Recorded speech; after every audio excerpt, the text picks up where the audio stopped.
Benda yang satu ini punya banyak keistimewaan dalam pandangan budaya masyarakat Nusantara. Dalam siklus masyarakat Jawa, ari-ari dianggap sebagai salah satu fase penting dalam kehidupan manusia. Bahkan, ari-ari juga diperlakukan khusus sesuai kepercayaan dan budaya masyarakat. Salah satunya, mendem ari-ari atau mengubur ari-ari. Jika dilihat dari banyak literatur, ada dua cara memperlakukan ari-ari di Indonesia. Menggantung ari-ari di pohon dan menguburkannya. Banyak desa di Bali yang masih melestarikan budaya menggantung ari-ari. Dibungkus di batok kelapa, ari-ari kemudian dinamai dan digantung di pohon bukat. Kawasan menggantung ari-ari ini dinamakan setra ari-ari. Setelah digantung, ari-ari biasanya dibiarkan begitu saja. Pohon bukak sendiri diyakini akan menyerap bau tak sedap yang mungkin akan timbul dari ari-ari yang membusuk. Diyakini, tradisi ini berlangsung jauh sejak era Majapahit. Salah satu ibu muda, Wulan, menceritakan meski zaman semakin berkembang, tapi ia tak meninggalkan kepercayaan yang diajarkan orang tuanya ini. Ya iya, karena kan orang tua tuh, orang zaman dulu tuh bilang kalau itu tuh saudara bayi gitu kan. Jadi dia yang nemenin bayi di dalam perut 9 bulan itu kan. Nah jadi mereka bilangnya itu saudara gitu, kakak atau adeknya si bayi gitu. Jadi ya harus diperlakukan kayak seperti ya itu sih, jadi kayak diistimewakan, jadi dikubur gitu. Setelah dibersihkan dengan air dan garam kasar, ari-ari kemudian dibungkus kain putih dan dimasukkan ke dalam kendi. Beberapa benda seperti benang, pensil, ikut serta dimasukkan ke dalam kendi. Menurut Wulan, benda tersebut adalah simbol dari harapan akan masa depan anaknya. Kalau kepercayaan sih beda-beda. Kalau buat anak cowok beda, terus anak cewek beda. Kebetulan anak aku tuh perempuan, jadi yang dimasukin itu kayak kaca gitu, benang 7 warna, terus pensil gitu. Pokoknya lebih ke pernak-pernik cewek lah gitu. Itu kan juga barang-barang itu kan arahan dari orang tua tuh. Jadi kayak misal kalau anak cewek dimasukin benang 7 warna itu biar anaknya nanti pakai baju tuh apa aja pantas gitu. Terus kalau kaca tuh biar dia tuh girly gitu kan. Terus jarum jahit biar dia bisa ngejahit gitu dewasanya nanti. Banyak sih, pensil gitu-gitulah Mbak. Tak hanya itu saja, beberapa kalimat seperti kalam Allah turut disertakan di dalam kendi dengan harapan anak kelak akan menjadi pribadi yang soleh.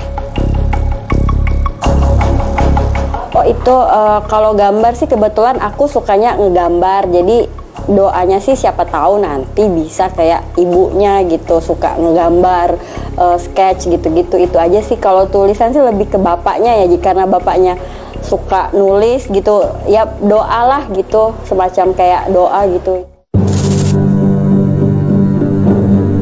Sebelum dikubur, bunga akan ditaburkan terlebih dahulu di dalam kain putih.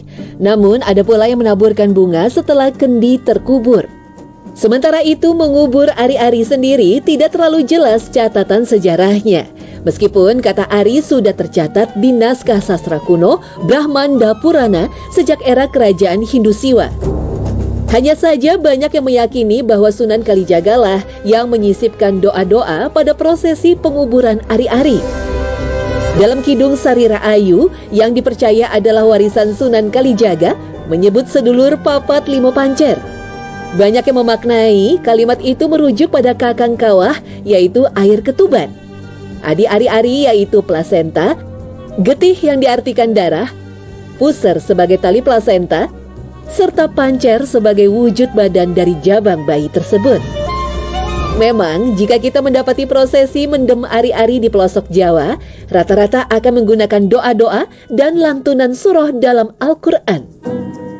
Menurut Ki Kusumo selaku budayawan, era Jawa kuno memang orang-orang menggunakan kidung mantra ketika menguburkan ari-ari.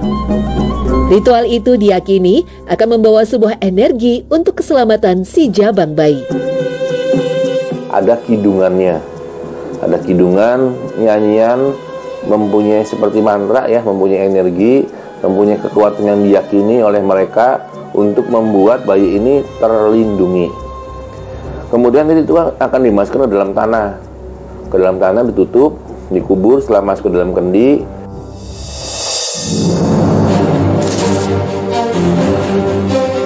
meski begitu, Ki Kusumo tak menolak bahwa di luar sana masih banyak kepercayaan yang mengaitkan ari-ari dengan dunia mistis.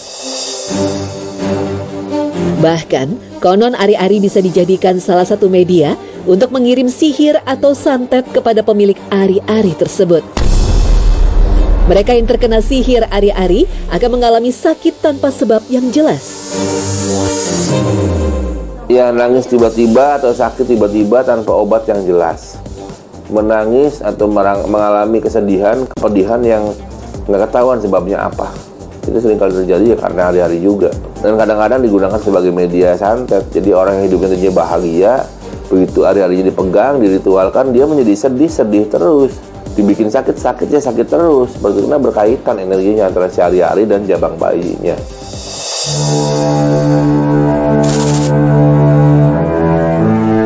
Tetapi pada umumnya, praktek sihir itu disebut Ki Kusumo sudah sangat jarang dilakukan.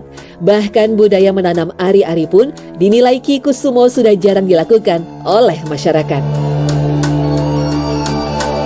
Kembali lagi, menanam ari-ari benar dan salah tergantung kondisinya, tergantung kebudayaannya, tergantung latar belakang pola pikir mereka masing-masing. Tergantung juga dari apa agamanya, apa sukunya, itu juga akan punya cara yang berbeda-beda. Kemudian kalau zaman sekarang itu memang kembali lagi tadi saya sudah ceritakan sudah terjadi pergeseran. Banyak orang yang sudah kurang meyakini seperti dulu. Sementara itu, menurut Ustadz Rangga, menanam ari-ari dalam Islam memang tidak diatur dalam hukum yang tegas. Tetapi Ustadz Rangga menyebut akan lebih baik jika yang diutamakan adalah mendidik anak dengan kebaikan. Dicuci itu baik-baik saja, dikubur baik-baik saja. Untuk dimasukkan ke dalam kain kafan atau kain putih itu baik-baik saja. Dimasukkan kendi sebenarnya tidak ada masalah. Ya, dikasang lampu pun tidak ada masalah. Yang menjadi masalah adalah apa tujuan daripada melakukan itu semua.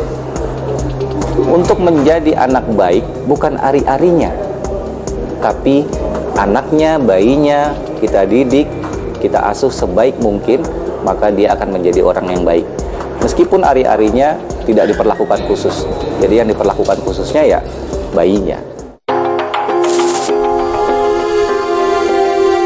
Jika dilihat secara logika, budaya mengubur ari-ari justru jauh dari segala mistis dan klinik. Mengubur ari-ari bayi tentu akan jauh lebih elok ketimbang membuangnya begitu saja. Berharap anak menjadi pintar dan soleh, mampu menjalani kerasnya hidup tentu sah-sah saja. Lampu penerangan bisa saja menjadi tanda bagi tetangga bahwa ada makhluk kecil yang baru saja lahir di dunia. Tetapi yang paling penting, semua doa dan harapan itu ditujukan hanya kepada Tuhan, penguasa alam.